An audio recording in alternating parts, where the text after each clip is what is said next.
Pemirsa, perayaan malam pergantian tahun di Medan, Sumatera Utara digelar dengan pesta kembang api. Puluhan ribu warga terlihat antusias saat kembang api dinyalakan dari atas gedung yang berada di depan lapangan benteng Medan, Sumatera Utara. Teriakan demi teriakan pun menggema ketika langit dihiasi kembang api. Pada perayaan malam pergantian tahun ini, pemerintah Kota Medan memusatkan di kawasan lapangan benteng Medan.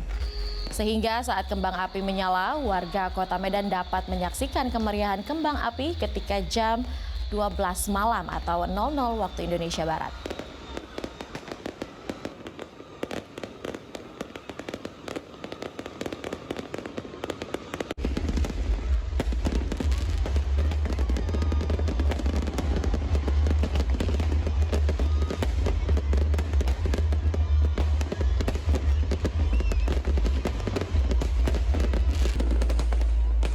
Jelajahi cara baru mendapatkan informasi. Download Metro TV Extend sekarang.